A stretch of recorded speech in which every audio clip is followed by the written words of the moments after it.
வீட்டில் என்ஐஏ சோதனை நடந்தது. பரபரப்பாக செய்தியாக மட்டும்தான் அது நடத்தப்பட்டிருக்குன்னு நான் பாக்குறேன். என்ஐஏ வர்ற அளவுக்கு நம்ம என்ன வேலை திட்டத்தை செஞ்சுட்டோம், இந்த நபர்களோடு உங்களுக்கு தொடர்பு இருக்கா அப்படின்னு கேள்வி கேட்பதற்காக தான் அவங்க ஆன்லைன்ல நாம் தமிழர் கட்சிக்கு உறுப்பினர் அட்டை போட்டதா சொல்லப்படுது. இந்த இடத்துல அவருடைய சர்டிபிகேட், ஸ்கூல் சர்டிபிகேட் இருக்கு, காலேஜ் சர்டிபிகேட்லாம் இருக்கு, இதை பாருங்க, இந்த இடத்துல அவர் படிக்கிற புத்தகங்கள் இருக்கு அப்படின்னு என் மனைவி தான் கொண்டு காட்டிருக்காங்க. அவங்க பண்ட பாத்திரம் உருட்டி போட்டு செந்தில் பாலாஜி தேடின மாதிரியோ, ஜெகத்ராஜன் வீட்டுல தேடின மாதிரியோ, இல்ல ஏவாவேலு வீட்டுல தேடின மாதிரி எங்க வீட்டுல தெரியல, நம்ம ஒன்னும் ஊழல் பண்ணல. போகும்போது பைகளை திறந்து காட்டிருக்காங்க, நாங்க எதுவும் எடுத்துட்டு போறோம் உங்க வீட்டுல இருந்து. 2 புத்தகங்கள் மட்டும் தான் அந்த சமன் காப்பிக்கு பின்னாடி அட்டாச் பண்ணி 2 புத்தகங்கள் சொல்லுவாங்க. 2மே புத்தக கண்காட்சியில வாங்கின புத்தகம். சீமானவர்களை பற்றி பேசினா, அவருடைய தம்பிமார்களை பற்றி பேசினா ஒரு செய்தியா மாறும். சாட்டை துரைமுருகன் கட்சியை உடைக்க பாக்குறாரு, தினகரன், தினமலர், சவுக்கு சங்கர் எல்லாரும் சேர்ந்து ஒரே ஆர்டிகல் எப்படி போடுற, எவன் எழுதி கொடுத்தது? என் பெட்ரூமுக்குள்ள சாட்டை திருமணம் மனைவிக்கு தெரியாம ஒரு பை வச்சதுன்னு சொல்றேன். அந்த பைய கலாநிதி மாறன் எட்டி பார்த்தாரா, இல்ல தயாநிதி மாறன் எட்டி பார்த்தாரா, இல்ல சவுக்கு சங்கர் எட்டி பார்த்தாரா? என் பெட்ரூமுக்குள்ள உங்களுக்கு என்னடா வேலை? என்கொயரி போனாதான் எனக்கே தெரியும் என்ன நடந்திருக்கு அப்படின்னு. இதுக்கு இடையில என்ஐஏ அதிகாரி யாருக்கு இந்த தகவலை கொடுத்தது? டெல்லியில உள்ள என்ஐஏ அதிகாரி கொடுத்தாங்க. அப்ப நீ என்ஐஏவை கொச்சைப்படுத்துறியா, என்ஐஏ அதிகாரியை கொச்சைப்படுத்துறியா? அது நீங்க என்ஐஏவோட வேலை என்ன? நாம் தமிழர் கட்சிக்குள்ள என்ன நடக்குதுன்னு பாக்குற வேலையா? அவங்களுடைய வேலை இந்த கேஸ்ல துரைமுருகனுக்கு சம்பந்தம் இருக்கா இல்லையா? நீ கல்பாக்கம் அணு உலையை வச்சா என்னுடைய நிலமும் வளமும் பாதிக்கப்படும் சொல்ற நாங்க தேச துரோகி, அந்த கல்பாக்கத்தை ஆதரிக்க நீ தேசப்பற்றாளன். கூடங்குளம் அணு உலை வெடிச்சா தென் மாவட்டமே காலியாயிரும் சொல்ற நாங்க தேச துரோகி, அந்த கூடங்குளம் அணு உலை வச்சு தென் மாவட்டம் நாசமாகட்டும்னு நினைக்கிற நீ தேசப்பற்றாளன். செந்தில் பாலாஜி எங்க பணம் பதுக்கி வச்சிருந்தாரு அந்த தகவல் வந்திருக்கலாம். பிடிஆர் பள்ளிவேல் தியாகராஜன் ஆடியோ 30,000 கோடி பணம் காணாம போயிடுச்சு, கொள்ளையடிச்சிட்டாங்க, சபரீசன் உதயநிதி சொன்னாரு. அந்த 30,000 கோடி எங்க இருக்கு அப்படிங்கிற தகவல்கள் கூட அந்த பென் டிரைவ்ல இருந்திருக்கலாம். அப்புறம் ஸ்டாலின் குடும்பத்துக்கு எங்க சொத்து இருக்கு அப்படிங்கிற திடுக்கிடும் தகவல்கள் கூட அங்க இருந்திருக்கலாம். சீமானவர்கள் சொன்னாங்க, திமுக அதிமுகவை அண்ணன் ஒருத்தர் தனியா சண்டை போட்டுட்டு இருக்கேன், எனக்கு துணையா தான் என் தம்பி விஜய் வரான்னு.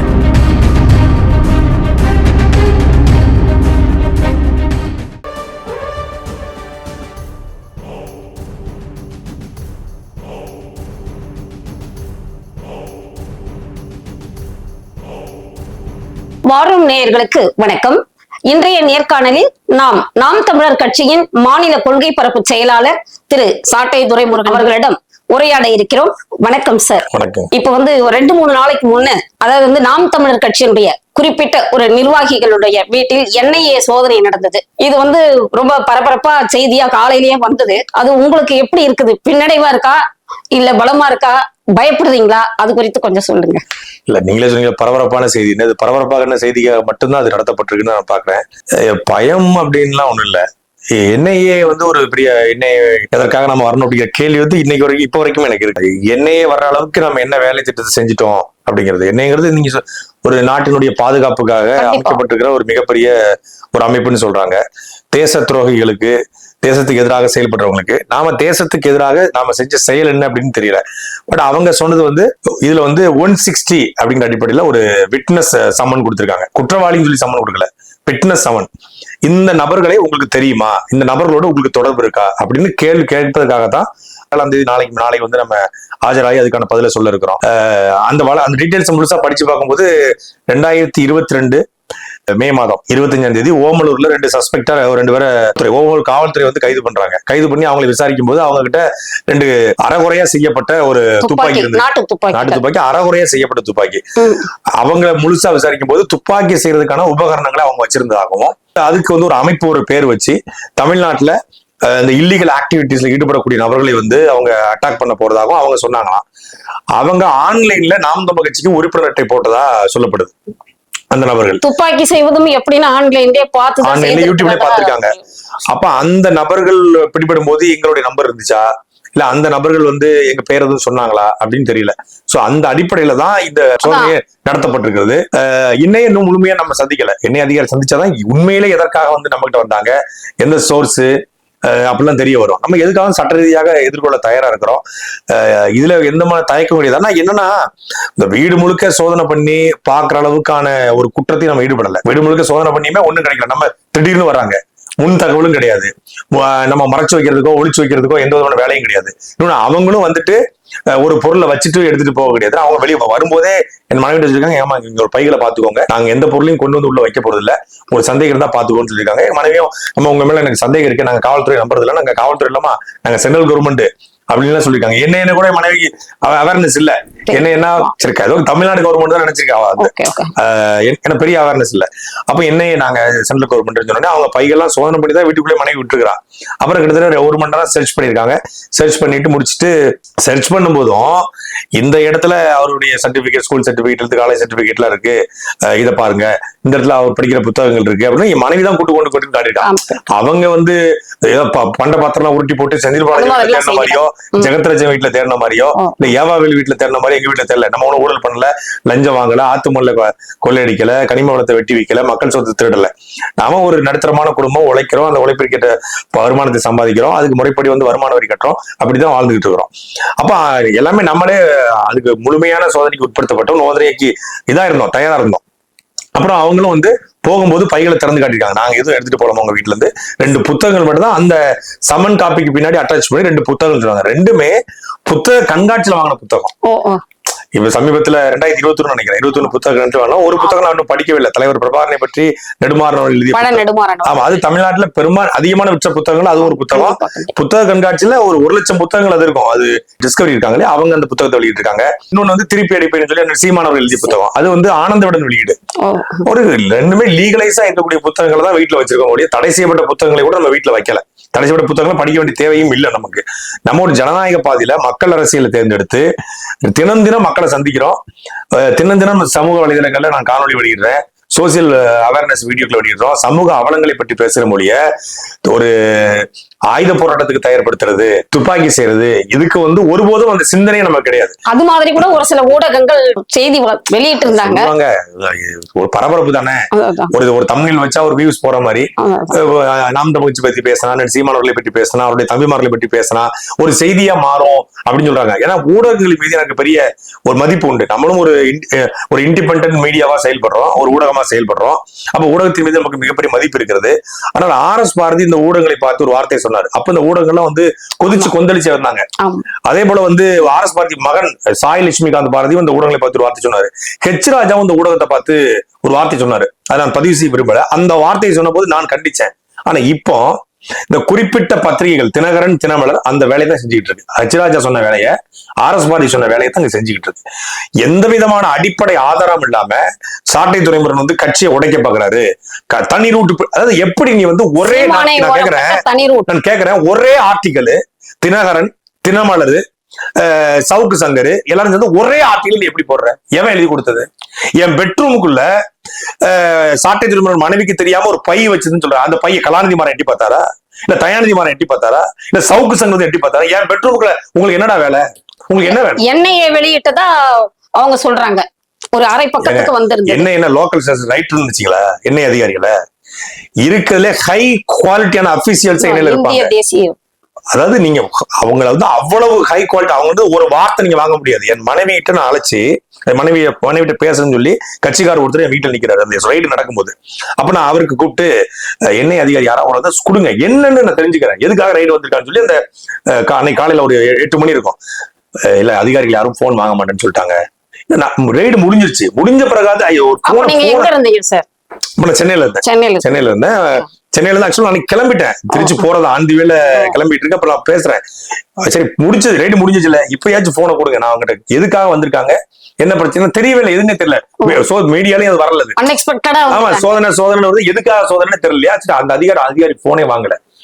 அதாவது அந்த ரைடுல என் வீட்டுல நடக்குது, எனக்கு சம்மன் கொடுத்திருக்காங்க. நான் பேசணும்னு விரும்பினா கூட போன்ல பேச மாட்டேன்னு சொல்ற அதிகாரிகள் தினமலருக்கும் தினகரனுக்கும் தனியா வாட்ஸ்அப்ல செய்தி போட்டாங்களா?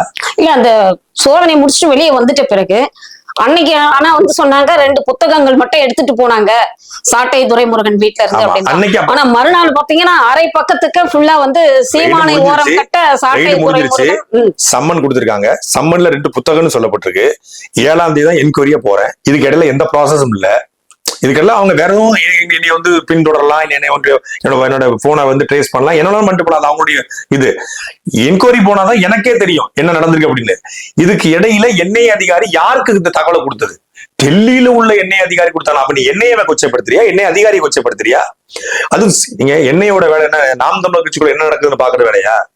அவங்களுடைய வேலை இந்த கேஸ்ல துரைமுருகனுக்கு சம்பந்தம் இருக்கா இல்லையா, இந்த கேஸ்ல சம்பந்தப்பட்டவங்களோட உதவி செஞ்சிருக்காங்களா, பணம் கொடுத்திருக்காங்களா, உரையாடல் நிகழ்ந்திருக்கிறதா அப்படிங்கிறதா. அதுல நமக்கு சம்மன் கொடுத்திருக்காங்க, நம்ம சட்ட ரீதியா அதை அணுக போறோம். அதுல வழக்கு போட்டா கூட அதை நீதிமன்றம் சென்று சட்ட ரீதியா அணுவோம். இதுதான் நம்மளுடைய ரோல். சம்பந்தமே இல்லாம இந்த ஊடகங்கள் அப்பட்டமா அப்ப நீ என்ன ஆசைப்படுதுன்னா, நாம் தமிழ் கட்சி உடையணும்னு ஆசைப்படுது. நாம் தமிழ் கட்சி சாட்டை துறைமுருகன் உடைக்கிறாருன்னா என்ன சொல்ற? இப்ப இந்த சீமானவர்கள் வந்து எல்லாரும் நீங்க வலதுகாரமா இருக்கிறீங்க. வலதுகரமா இல்ல, அது மாதிரி லட்சக்கணக்கான தம்பிகள் இருக்காங்க என்னை போலவே பேச்சாளர் கொண்ட எழுத்தாற்றல் கொண்ட சீமானுக்கு உறுதுணையா. இப்ப நான் ஒரு ஊடக முகமா இருப்பேன். ஒரு சாட்டை ஒரு ரீச் இருக்கு, ஒரு ஊடகத்துல ரீச் இருக்கும்போது ஒரு மக்கள்கிட்ட அறியப்பட்ட நபரா மாறும்போது இவரை வச்சு அடிக்கலாம் அப்படின்னு சொல்லி திட்டமிட்டு ஒரு இதுக்கு தமிழ்நாடு அரசாங்கம் செய்தா இல்ல திட்டமிட்டு ஒரு கும்பல் செய்தா அப்படின்னு தெரியல. யாரு செஞ்சாலும் அவங்க செய்யறது தேர்தல் வர்றதுனால ஒரு தேர்தல் பயமா யாரு செஞ்சாலும் அம்மஞ்சல்லிக்கு பிரயோஜனம் இல்ல. நீங்க வந்து என்னை 2 முறை அண்ணன் சீமானோட கட்சி விட்டு நீக்கினாங்க. 2 முறை நீக்கியும் கூட நான் அண்ணன் சீமான் கூட தான் நிக்கிறேன். நான் வந்து அரசியலை பார்த்து நாம் தமிழர் கட்சிக்கு வரல, நாம் தமிழர் கட்சியை பார்த்துதான் அரசியலுக்கே வந்தேன். நீ 100 முறை என்னை நீக்கினாலும், நீங்க உளவுத்துறை சதி பண்ணி சீமானவர்களிருந்து என்ன பிரிச்சாலும், நான் தனித்து நின்று அண்ணன் சீமானுக்கு ஆதரவாகத்தான் பேசிக்கிட்டு இருப்பேன். புரியுதா உங்களுக்கு? இதனால நான் திமுக போய் சேர்ந்துருவேன், இந்த பிரண்டலுக்கு பயந்து பாஜக சேர்ந்துருவேன், இல்ல அதிமுக சேர்ந்துருவேன், இல்ல பயந்து போய் வீட்டிலேயே முடங்கிடுவேன். நீங்க ஒருபோதும் நீங்க வந்து பின்வாங்க வைக்க முடியாது. வாய்ப்பூட்டு சட்டம் போட்ட பிறகும் கூட எப்படி முத்துராமலிங்க தேவர் வந்து தேர்தல் காலத்தில் நின்று மக்களை வென்றாரோ, அவருடைய வாரிசாக வந்த நாங்கள் இந்த களத்துல நீ எத்தனை சட்டங்களை போட்டாலும் களத்துல நிற்போம். ஒருபோதும் நான் ஆர்டிகல் 19A சொல்கிறது கருத்து சுதந்திரம். அந்த கருத்து சுதந்திரத்தை என்னுடைய கருத்தை நான் பதிவு செய்கிறேன். நான் யாருக்கும் எதிராகவோ பர்சனல் வெஞ்சன்ஸ்லயோ ஸ்டாலின் அவர்கள் மீதோ இல்ல உதயநிதி ஸ்டாலின் மீதோ இல்ல வந்து சபரீஷ் அவர்கள் மீதோ இல்ல செந்தில் பாலாஜி மீதோ இல்ல அண்ணாமலை அவர்கள் மீதோ எனக்கு தனிப்பட்ட வெஞ்சன்ஸ் கிடையாது. அவர்கள் செய்கிற தவறை நாம் சுட்டி காட்டுவோம். சுட்டி காட்டுவதே தவறு அப்படின்னா அதை நாங்க செஞ்சுக்கிட்டே இருப்போம். வரும் தேர்தல்ல வந்து இப்போ பிஜேபி திமுக போன்ற கட்சிகள் வந்து உங்களை பார்த்து பயப்படுறாங்கன்னு நினைக்கிறீங்களா நீங்க? ஏன்னா நீங்க 3வது இடத்துல இருந்தீங்க, போன தேர்தல் எல்லாம் நிரூபிச்சிருக்கிறீங்க, வாக்கு வங்கி இருக்கு. சோ அதனுடைய தாக்கமா இது இருக்குமா அப்படின்ட்டு நான் பயம்னா நான் எப்படி பாக்குறேன்னா, நீங்க திமுகனா ஒரு கூட்டத்துக்கு காசு கொடுத்தா கூட்ட முடியும், காசே கொடுக்காம ஒரு தனி கட்சியா சேலம் மாநாடு பார்த்திருப்பீங்க. கிட்டத்தட்ட 1,25,000 கொடிக்கம்பங்கள், 65 கிலோமீட்டருக்கு மின் விளக்குகள், 1.5 லட்சம் சேர், கிட்டத்தட்ட 5,000 பேருக்கு ஸ்பெஷல் சாப்பாடு, 2 லட்சம் பேருக்கு வந்து ஒரு ஸ்பெஷல் சாப்பாடு போட்டு தண்ணி பாட்டில் அது இதுன்னு கொடுத்து வச்சும் கூட 50 விழுக்காடு இருக்கைகள் கூட நிறைவடையில. உதயநிதி ஸ்டாலின் பேசிட்டு இருக்காரு, அவன் 3 சீட்டு விளையாண்டு உட்காந்துக்கிறான். அப்ப அந்த அளவுக்கு தான் அந்த கட்சியினுடைய கட்டமைப்பு இருக்கிறது. ஏன்னா அதே போல கலைஞர் 100ஆண்டு விழா மாநாடு நடக்கிறது, ரஜினிகாந்த் பேசும்போதே சேர் எடுத்துட்டு எந்திரிச்சு போயிட்டான். மாநாடு இங்க திமுக மாநாட்டுல சேரத்துக்கு தலைவர் வச்சுட்டு போயிட்டான். அப்போ ஒரு கட்சி காசு கொடுத்தா கூட்டத்தை கூட்ட முடியுது. அதே போலதான் பாஜகவுக்கு நிலைமை, அதே போலதான் அதிமுகவுக்கும் நிலைமை. ஆனா தமிழ்நாட்டிலே ஒரே ஒரு அரசு கட்சி தான் ₹1 காசு கொடுக்காம, ஒரு குவார்டர் கொடுக்காம, கோழி பிரியாணி கொடுக்காம கூட்டத்தை கூட்ட முடியும், ஓட்டும் வாங்க முடியும். நீங்கள் ஈரோடு கிழக்கு தொகுதியினுடைய இடைத்தேர்தல் எடுத்துக்கொள்ளுங்க. மக்களை வந்து பட்டியல வச்சு அடைச்சாரு செந்தில் பாலாஜி. ஓட்டு கேட்டு போகும்போது கூட மக்கள் இல்ல, மக்களை வந்து பட்டியல அடைச்சு தினமும் 30 நாளும் பிரியாணி, ஒரு 4 ஓட்டு தான் அதுக்கு பைக் வாங்கி கொடுத்தாங்க, மூக்குத்தி தோடு இது எல்லாத்தையும் தாண்டி ஓட்டு கேட்டு போகும்போது ஒரு பையனை ஒரு அம்மா குளிப்பாட்டிட்டு இருக்கு, இவங்க வாங்கி அந்த பையனை இவங்க குளிப்பாட்டுறாங்க. ஒரு அம்மா துணி துவச்சிக்கிட்டு இருக்கு, இவங்க வாங்கி நீ கொடுக்க நான் துவைச்சு தரேன் அப்படின்னு சொல்லி இவங்க துவைக்கிறாங்க. தோசை துட்டு கொடுத்து வீடு மொழிவி டாய்லெட்டை மட்டும் தான் கழுவிட, வேற எல்லா வேலையும் திமுக பார்த்து கொடுத்துச்சு.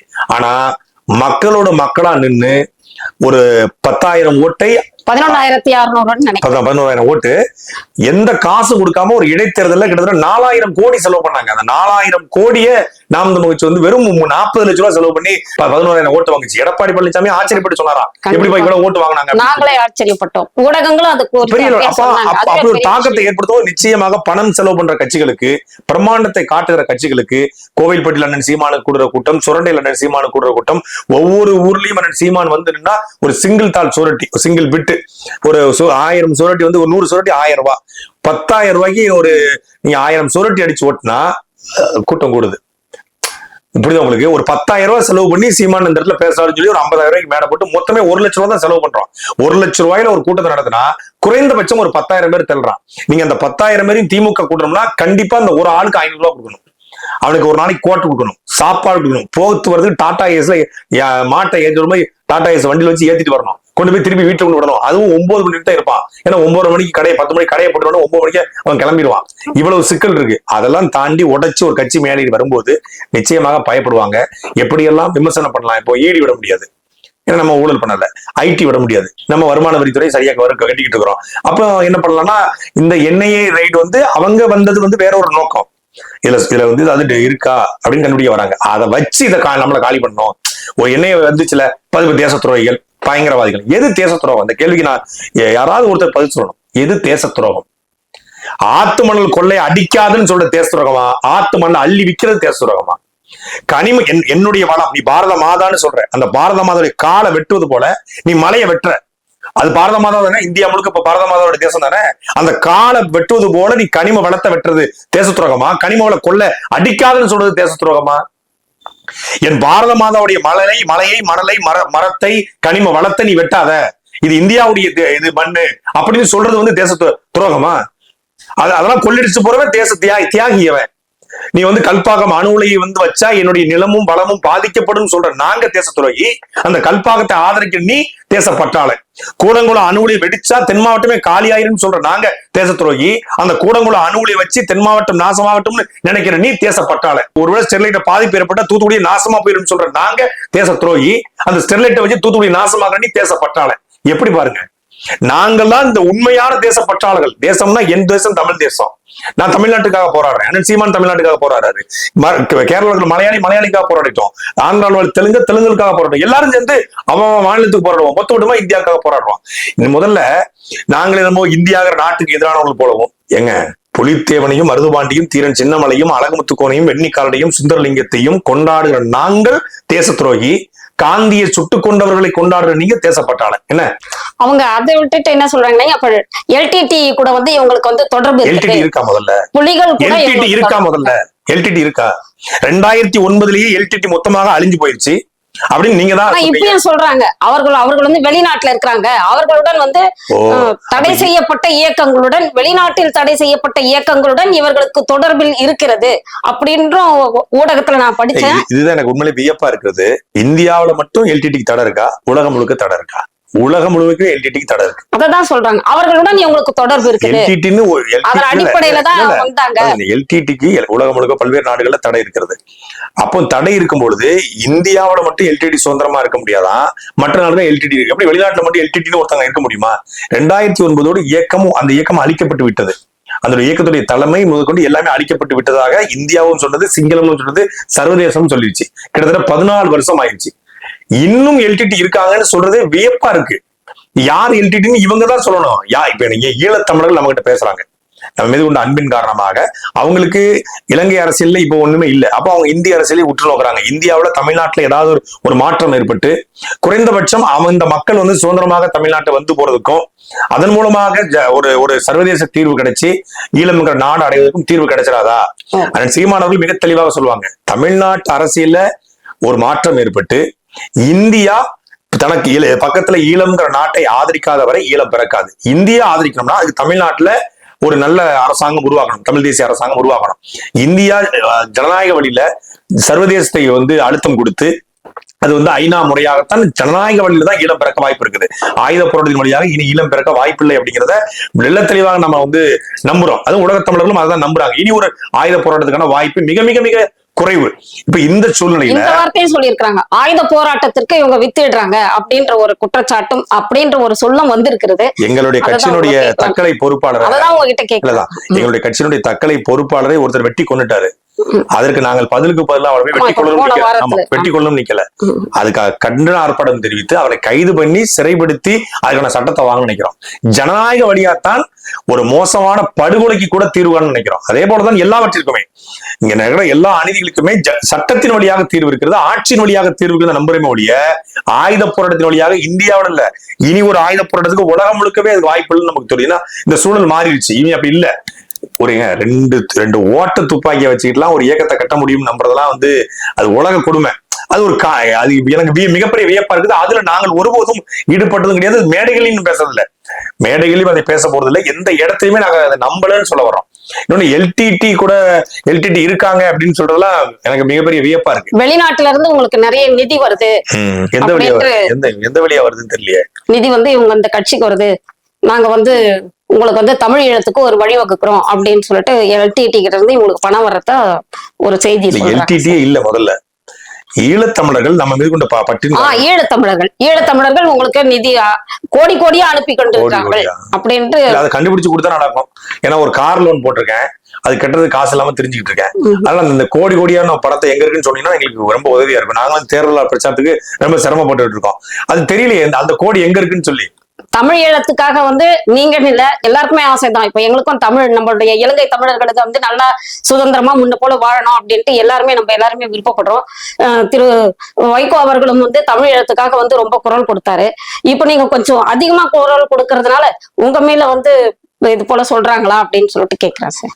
இல்ல, எப்போதுமே தமிழ் தேசியம், தமிழ் இந்த மாதிரி பேசக்கூடிய எல்லாருக்கும் மீது இந்த மாதிரி அவதூறுகள் பரப்பப்படும், விமர்சனங்கள் பரப்பப்படும். உங்கள் மீது மட்டும், அதாவது என்டிகே நாம் தமிழர் கட்சியின் மீது மட்டும் தனியா இன்றைய காலகட்டத்துல நாம் தமிழர் கட்சி தமிழ்நாட்டுல திராவிட அரசியலை, தேசிய அரசியலை எதிர்த்து கடுமையா களமாடுது. மக்களுக்கு மிகப்பெரிய ஒரு மாற்று அரசியலை விதைச்சிருக்காங்க. மக்கள் ஆயிரக்கணக்கில் அண்ணன் சீமான் அவர்களை நம்பி வர்றாங்க. அப்போ இது ஒரு அடுத்த கட்டத்துக்கு போயிடக்கூடாது. இப்போ வளராத வரைக்கும் கண்டுக்கவே மாட்டாங்க. எத்தனையோ இயக்கங்கள், தமிழ் தேசிய ஆர்வமுள்ள இயக்கங்கள் இருக்கு, அவங்க எல்லாம் வளராத வரைக்கும் கண்டுக்க மாட்டாங்க. ஒரு வளர்ச்சி அடையும் போது இதுக்கு மேல இவன் வளர்ந்துடக்கூடாது, அப்ப என்ன பண்ணலாம், அந்த கட்சிக்குள்ள உடைக்கிறது என்ன பண்ணலாம், என்ன விமர்சனத்தை வச்சு காலி பண்ணலாம் அப்படின்னு தொடர்ச்சியா பண்ணுவாங்க. அதுக்கு ஒரு ஐடி இருக்குது, ஒரு இடி அனுப்புறாங்க அப்படின்னு ஒரு குற்றச்சாட்டு வைக்கிறாங்க. அதெல்லாம் என்ஐஏ அனுப்புவாங்க சார். என்ஐஏ பழி வாங்குவதற்காக அனுப்புனாங்களா அப்படிங்கிற நோக்கத்துல நான் பார்க்கல. அது நம்ம தேசிய புலனாய்வு முகமை பழி வாங்குவதற்காக அனுப்பப்பட்டதா இல்லை இதை வைத்து ஏதாவது ஒரு அரசியல பணம் அனுப்பப்பட்டதா அப்படிங்கிறது வரப்போற விசாரணை தெரியும். அதற்கு அரசியல் பண்றதுக்கு இது சாத்தியக்கூறா ஒரு என்ஐஏ செயல்படுமா சார்? செயல்படாதுன்னு எல்லாரும் சொல்றாங்க. எண்ணெய் அப்படி செயல்படாது, அதான் ஆச்சரியமா இருக்கு. அல்ல, எண்ணெயை அரசியல் பழி வாங்குறதுக்கு செயல்படாது. எண்ணெய் ஒரு பாரபட்சம் மட்டது. உண்மையிலே தப்பு நடந்திருந்தா எண்ணெயை நடவடிக்கை எடுப்பாங்க, தப்பு நடக்கலாம் நடவடிக்கை எடுக்க மாட்டாங்கன்னா சொல்றாங்க. இது வரைக்கும் சொல்லப்பட்டிருக்கிறது. இப்ப நம்ம வழக்குல தெரியும், இந்த வழக்குல தெரிய போகுது இல்லையா, இந்த வழக்குல அவங்க என்ன செய்ய போறாங்க, அவங்க என்ன கேள்வி கேட்க போறாங்க, நம்ம என்ன பதில் சொல்ல போறோம், இது எப்படி போக போகுதுன்னு பொறுத்துதான் என்னையுடைய நம்பகத்தன்மையும் அவருடைய உண்மை தெரியும். நான் வெளிப்படைத்தன்மையும் நீங்க இதுல உண்மையிலே நம்ம தவறு செஞ்சோம்னா ஒரு ஊடகமா ஏறி பேச முடியாது. கண்டிப்பா தவறு செஞ்சா சாதாரண பொது வழியில நடமாடிட்டு இருக்க முடியாது. எண்ணெய் அதிகாரி வந்த பிறகு நான் என்னுடைய இரண்டு அலைபேசி, நான் தேவைப்பட 2 அலைபேசியும் கொடுக்க தயாரா இருக்கிறேன். வச்சுக்கோங்க, ஆய்வு பண்ணுங்க, நல்லா ஆய்வு பண்ணுங்க. லேப்டாப், அப்புறம் சிம் கார்டு, அது நம்ம வீட்டுல இருந்து இதெல்லாம் எடுத்துட்டு போனாங்க. இல்ல, செல்போன் எல்லார் வீட்ல இருந்துமே செல்போன் எடுத்திருக்காங்க. லேப்டாப் அந்த 4 pen drive, 8 SIM card, 4 mobile phone, எல்லாத்தையும் சிம். ஏங்க 8 பேர்த்து ஆய்வு சோதனை நடத்திருக்காங்க. 8 பேர்த்து 8 போனு, 8 சிம் கார்டு, அவங்க வீட்டுல இருந்து ஒரு பென்டிரைவ். பல திடுக்கிடும் தகவல்கள் இருக்கிறது அப்படின்னு ஒரு செய்தி பார்த்தோம் நாங்க. அதுல திடுக்கிடும் தகவல்கள் தெரியல, அப்படி என்ன தகவல்னு தெரியல.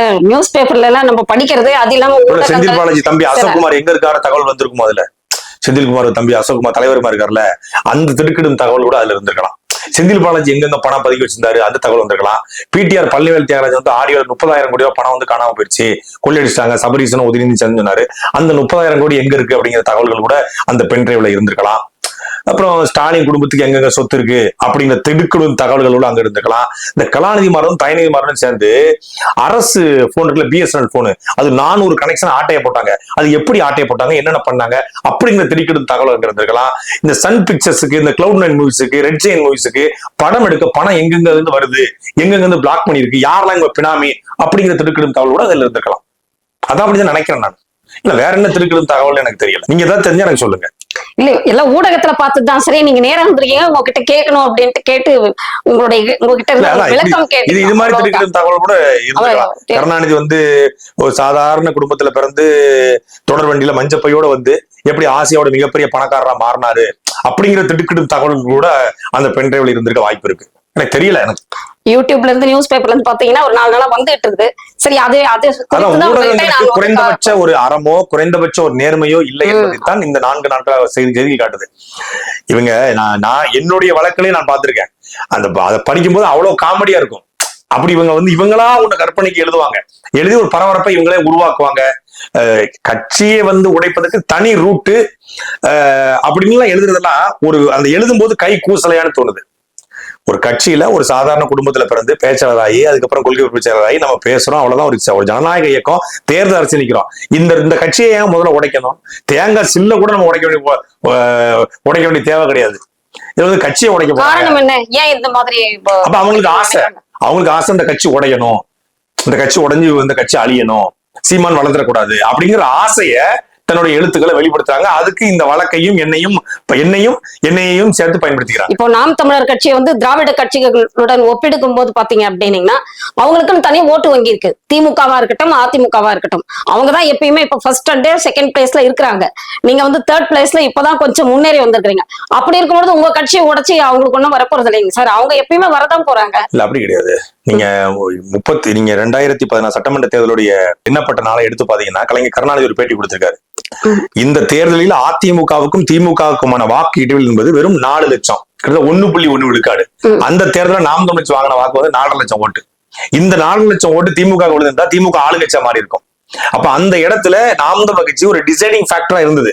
அந்த 1.1 விழுக்காடு வாக்கு தான். ஆனா அந்த 1.1 விழுக்காடு வாக்கு உங்களுக்கு இருந்தா நீங்க வெற்றி. அப்ப அந்த இடத்துல ஒரு வழி வருமா வராதா? நாம் தமிழ் ஒண்ணு இல்லைன்னா நமக்கு வர வேண்டியது இவங்களுக்கு போயிடுச்சு. அதே போலதான் 2019 நாடாளுமன்ற தேர்தலா இருக்கட்டும், 2021 சட்டமன்ற தேர்தலா இருக்கட்டும், தோற்றவர்களுடைய வாக்கு சதவீதம் வெற்றி பெற்ற வாக்கு எடுத்து பாத்தீங்கன்னா அந்த இடைப்பட்ட கேப் அது வந்து நாம் தமிழ் வாங்கின வாக்கா இருக்கும். 2021 சொல்ல போனா அதிமுக கிட்டத்தட்ட 50 தொகுதிகளை தோற்பதற்கு நாம் தமிழ் தான் காரணம். இவங்க அதிமுக நம்ம கூட்டணி வச்சு வேலூர் இடைத்தேர்தல்ல கூட அப்படிதான் இருக்கு. அப்படி எல்லா இடங்களுமே. சோ அப்ப எந்த கட்சியுமே வந்து ஒரு ஓட்டு வந்து வெளியே போறத விரும்பாது. அப்ப இந்த இடத்துல நாம் தமிழ் சொல்லி செல்வாக்கு குறையும் பொழுது அந்த வாக்குகள் கண்டிப்பா ஒருத்தன் ஓட்டு போடதான் போறான். நாம் தமிழ் இல்லைன்னா வேற ஒரு கட்சிக்கு போடுவான். நீங்க இதுல மிக முக்கியமா நம்ம பார்க்க வேண்டியது இந்த நாடாளுமன்ற தேர்தல இளைஞர்களுடைய வாக்கு அதிகமாக நாம் தமிழ்ச்சியோட வாய்ப்பு இருக்கிறது. குறிப்பா இன்னைக்கு இளைஞருடைய செல்வாக்கு யாருக்கு அதிகமா இருக்கும் பார்த்தா சீமானவர்களுக்கு தான். பிஜேபிக்கு அண்ணாமலைக்கு ஒரு கூட்டம் கூடுது, இல்லன்னு மறுக்க கிடையாது. அண்ணாமலைக்கு ஒரு கூட்டம் கூடுது. பிஜேபி இந்த 5 ஆண்டு காலத்துல கொஞ்சம் தமிழ்நாட்டுல வளர்ந்திருக்கிறது, கிளைகளை அமைச்சிருக்காங்க. அவங்க அவங்க தமிழிசை இருந்திருக்கிறது. ஆனால் அது வந்து தேர்தல் அரசு தான் தெரிய வரும், அது ஓட்டா மாறுதா இல்ல ஒட்டுமொத்தமா கூட்டி வச்சு நிக்கிறாங்களான்னு. படித்த இளைஞர்கள், ஒரு மாற்றத்தை விரும்பக்கூடிய இளைஞர்கள், இந்த திராவிட அரசியல் வேண்டாம் நினைக்கக்கூடிய இளைஞர்கள் நாம் தமிழ் கட்சியின் பக்கம் நிக்கிறாங்க. நாம் தமிழ் ஐடிவி வந்து பயங்கர ஸ்ட்ராங்கா இருக்கு. ஒரு காசு கொடுத்து செயல்படுற ஐடிவி விட நாம் தமிழ் ஒருத்தரவா காசு கொடுக்குது இல்ல. அந்த ஐடிவி வந்து அவ்வளவு ஆக்டிவா டிஎம்கேக்கு, ஏடிஎம்கேக்கு, ஈவன் பிஜேபிக்கு ஈக்குவல் டஃப் கொடுத்து நிக்கிறாங்க. அப்ப அதை எல்லாத்தையும் சிதைக்கணும்னு நிச்சயமாக ஆளும் வர்க்கம் விரும்பும். அப்ப அவங்களுக்கு ஏதாவது சின்ன சோர்ஸ் கிடைச்சா அதை ஊதி பெருசாக்கி முதல் பக்க செய்தியா மாத்தி மக்கள் மத்தியில நாம் தமிழ் கட்சிக்கும் நாம் தமிழ் பொறுப்பாளருக்கும் இருக்கக்கூடிய நற்பெயரை களங்கப்படுத்தி இவங்க பிரிவினைவாதி, இவங்க தேச துரோகி, என்டிடியோட தொடர்பா, ஆயுத போராட்டமா அப்படின்னு பேசும்போது மக்கள் தயங்குவாங்க. எங்க வீட்டுல என்னுடைய ஒரு தம்பி வந்து நாம் தமிழர் கட்சியில இருக்கிறாருன்னு வச்சுக்கோங்க, ஐயோ வேண்டாப்பா இப்ப என்னையே வந்துருச்சு அப்படின்னு நான் கொஞ்சம் பயப்படுவோம் இல்லைங்களா? Quite true no sir. So அப்படி இருக்கும் பொழுது உங்களுக்கு பின்னடைவா அப்படின்னு கேட்கிறேன். இது பாசிட்டிவ் தான். நீங்க வந்து இது பலமா பலவீனமாயிடுச்சா? தினமலர்லயோ தினகரன்லயோ உங்களுக்கு கால் பக்கத்துக்கு செய்தி போடணும்னா குறைந்தபட்சம் வந்து ஒரு 2 லட்சம் ரூபாய் கேட்பாங்க. இதே வந்து அரை பக்கத்து செய்தி போடணும்னா 5 லட்சம் ரூபாய். 5 லட்சம் ரூபாய் பணம் கொடுத்தா கூட நம்மளுடைய செய்தியை போட மாட்டான். இன்னைக்கு தினகரன்ல முதல் பக்கத்துல செய்தி வெளியிட்டு சாட்டை துணைவருடைய அப்படின்னு என்னுடைய புகைப்படம் போட்டு சீமானம் கூட இருக்கிற மாதிரி புகைப்படம் போட்டு அது நெகட்டிவா அவன் நெகட்டிவா போடுறான். நெகட்டிவா போட்டா கூட மக்கள் எப்படி ஏத்துக்குவான்னு இருக்குல்ல. இதெல்லாம் நடக்கிறதுக்கு வாய்ப்பு இருக்காயா? எண்ணெய் அதிகாரிக்கு வந்து இப்படி சொல்லிட்டு இருப்பாங்களா? வெளிநாட்டு என்னை அறிந்தவர்கள் தெரியும் நான் எப்படி வாழ்க்கையை வாழ்ந்துகிட்டு இருக்கேன்னு தெரியும். வெளிநாட்டுல இருந்து கோடி சொன்னா இது இட்லின்னு சொன்னா சட்னி கூட நம்பாதுங்கிற மாதிரி இந்த கோடியான பணத்தை யார் நம்ப போறது? ஏன்னா நம்மளோட வங்கி கணக்கு இருக்கிறது. வேற எந்த வடிவத்துல வந்திருந்தா பணத்தை காட்டு. வந்த பணம் எங்க போச்சு? கோடியான பணம் வந்துச்சுன்னு சொல்றீங்களா? அது எங்க? இப்படிதான் சொல்றாங்க. சீமானுக்கு கோடியா பணம் வருது வெளிநாட்டுல இருந்து. எங்கப்பா அந்த பணம்? ஒண்ணு வந்து வங்கி கணக்கு வழியா வரணும், இல்ல வேற ஒருத்தர் வந்து கொண்டு கொடுத்துட்டு போனோம். அது எல்லாமே இங்க வெளிப்படைத்தன்மை இல்லாம அப்படின்னா ரகசிய வாழ்க்கையா தலைமுறை வாழ்க்கையா வாழ்ந்துட்டு இருக்கோம். அப்ப அது மக்களுக்கு தெரிய வரும். உண்மை தெரியும் மக்களுக்கு தெரிய வரும். மக்கள் புரிந்து கொள்வாங்க. சார் சமீபத்துல இப்ப வந்து நம்மளுடைய இளைய தளபதி விஜய் வந்து தமிழக வெற்றி கழகம் அப்படின்னு ஆரம்பிச்சிருக்கிறாரு. அது குறித்து என்ன சொல்றீங்க சார் நீங்க? அவருடைய அரசியல் எப்படி இருக்கும்? அவருடைய அரசியல் பயணம் வெற்றி பெறுவதற்கு என்னுடைய வாழ்த்துக்கள். அவருடைய அரசியல் செயல்பாடு வெற்றி பெறுவது வாழ்த்துக்கள். இனி அவர் கட்சி பேரை தான் அறிவிச்சிருக்காரு, இன்னும் வந்து ஒரு கட்சி தொடங்கல. அதே போல வந்து மாநாடு அறிவிக்கணும், கொள்கை அறிவிக்கணும், கொடி அறிவிக்கணும், கோட்பாடு அறிவிக்கணும், இன்னும் மக்கள் கூட போய் நிக்கணும், மக்கள் பிரச்சனைகளுக்கு குரல் கொடுக்கணும். ஒரு இஷ்யூ பேஸ்டா அவர் வந்து என்ன முடிவு எடுக்காருன்னு இருக்கு. ஸ்டெர்லைட்ல அவருடைய முடிவு என்ன, கூடங்குளம் அணு உலையில் அவருடைய முடிவு என்ன, அதே போல வந்து 8 வழிச்சாலை வேணுமா வேண்டாமா, பரந்தூர் விமான நிலையம் வேணுமா வேண்டாமா, சாகர் மாலா, பாரத் மாலா, இந்த இதெல்லாம் வேணுமா வேண்டாமா, நீட் தேர்வு வேணுமா வேண்டாமா, இப்படி பல்வேறு கேள்விகளுக்கு ஆமா எல்லாமே இருக்கு. இந்த பிரச்சனைகளுக்கு எல்லாம் அவர் எப்படி நிக்க போறாரு, கச்சத்தீவு இஷ்யூல அவருடைய நிலைப்பாடு என்ன இருக்கும்போது, முல்லை பெரியார் என்ன நிலைப்பாடு இருக்கும்போது, காவிரில என்ன நிலைப்பாடு இருக்கும்போது, அப்படிங்கிறதுலாம் அவர் மக்கள் களத்துல வந்து பேசும்போது தான் தெரிய வரும். அதுக்கு பிறகு அவர் மக்களை அவரை ஆதரிக்கிறதும் ஆதரிக்காததும் இருக்க போகுது. அதனால ஒரு தமிழனாக பெரிய புகழ்பெற்ற இடத்துல 150 கோடி ரூபாய் சம்பளம் வாங்குற இடத்துல இருந்துட்டு இன்னைக்கு அவர் அதையெல்லாம் விட்டுட்டு அரசியலுக்கு வர்றேன்னு சொல்றது வந்து வர்றேன்னு சொல்லி ஏமாத்தாம, நான் வந்தா வருவேன், நான் லேட்டா வந்தா லேட்டஸ்டா வருவேன் அப்படிலாம் சொல்லி ஏமாத்தாம தன் ரசிகர்கள்ட்ட சொன்னபடி அவர் அரசியலுக்கு வந்திருப்பதற்கு வாழ்த்துக்கள். பெயர் வந்து நல்ல பேரா இருக்குது. ஏன்னா திராவிடம் அப்படிங்கிற பேர் இல்ல, திராவிடத்தை தவிர்த்து அதுலயும் நிறைய ஸ்பெல் மிஸ்டேக் இருந்தது. ஆரம்பத்துல எல்கேஜி படிக்கிற பிள்ளை எழுத்து பிள்ளை எழுதும், அது படிக்க சரி பண்ணிக்கும். அது இன்னைக்கு தமிழக வெற்றி கழகம் ஒரு எல்கேஜி மாதிரி அவங்க ஆரம்பிக்கிறாங்க. அவங்க அரசியல் பயணத்துல வந்து இன்னும் தேர்ந்தெடுத்த எழுத்தாளர்களையும் வைத்து எழுதி அறிக்கைன்னா அவர் எப்படி எழுதி கொடுப்பாரா, அவர் சொல்றதை இன்னொருத்தவங்க எழுதிருப்பாங்க, அதுல எழுத்துப்படை இருக்கோம். பிழையா போன சமூகத்துல எழுத்துப்படையெல்லாம் ஒரு தப்பு கிடையாது. அவன் தமிழையே எழுதாம வணக்கம் சென்னைன்னு சொல்லி வணக்கம் தமிழும் சென்னை ஆங்கிலத்துல இருக்கு, அதுக்கு இந்த அவங்க அந்த மாதிரி இருக்குது. இது கொஞ்சம் எவ்வளவு பரவாயில்ல. நம்ம செஸ் நம்ம ஸ்கூலு அப்படின்னு ஆங்கிலத்தையும் தமிழையும் கலந்து போடுற ஆட்சியாளருக்கு மத்தியில அந்த அறிக்கையில வந்து எழுத்துப்படை இருக்குது அப்படின்னா எழுத்துப்படையை சரி பண்ணணும். அது வர காலங்களில் அவங்க சரி பண்ணட்டும். அதான் வரும்போதே ஒரு குழந்தை நடக்கும் போதே குச்சியை கொண்டு விட்டு அதை கீழே விழக்கூடாது. குழந்தை நடக்கும்போது தட்டி கொடுத்து நல்ல நடமா, நல்ல ஓடுமா, நல்ல பாடுமா, நல்ல ஆடுமான்னு தட்டி கொடுக்கணும். ஒரு கட்சி தொடங்கப்பட்டிருக்கிறது, அந்த என்ன கொள்கையை வைக்கிறாங்க, என்ன கோட்பாட்டை வைக்கிறாங்க, என்ன சித்தாந்தம் வைக்கிறாங்க, இஸ்யூ பெஸ்டா எப்படி நிக்கிறாங்கன்னு பார்த்துட்டு அதுக்கப்புறம் அது மக்கள் ஆதரிக்கிறதோ அது அவங்களுடைய விருப்பம். வந்திருக்காங்க, அதை நான் உளமாற வரவேற்கிறேன், பாராட்டுறேன். அவருக்கு என்னுடைய வாழ்த்துக்கள். திரைத்துறையில இருந்து இதுவரையில இப்போ மாண்புமிகு புரட்சி தலைவர் திரு எம்ஜிஆர், அடுத்தது புரட்சி தலைவி அம்மா அவர்கள் எல்லாரும் வந்தாங்க, விஜயகாந்த் நிறைய பேர் வந்தாங்க, பாக்கியராஜ்ல இருந்து எஸ்டிஆர்ல இருந்து. ஆனா ஒரு 2-3 பேர் தான் வந்து நல்லா வந்து ஷைன் ஆனாங்க.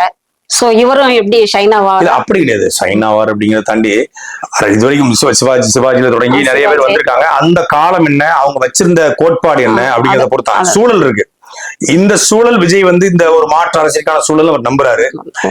அதிமுகவுடைய அரசியல் வந்து முடிவுக்கு வரப்போகுதுன்னு அவர் நம்பியிருக்கலாம். அவருக்கு சில ஐடியாக்களை வந்து அவருக்கு தெரிஞ்சவங்க கொடுத்துருக்கலாம். அந்த அடிப்படையில் அவர் வராரு.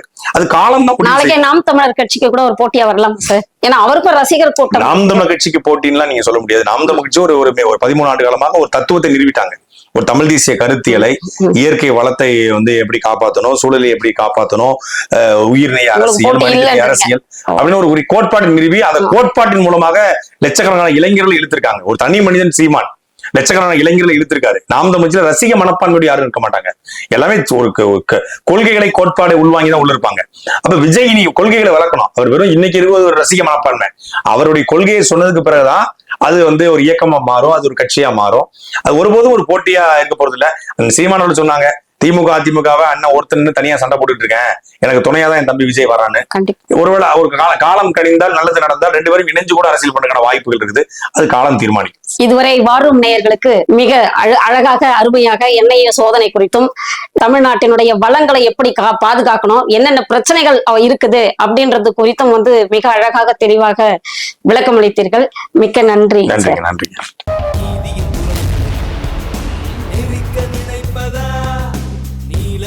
பிம்பத்தை சிதைக்க முயல்வதா, ஆக்சிஜன் இன்றி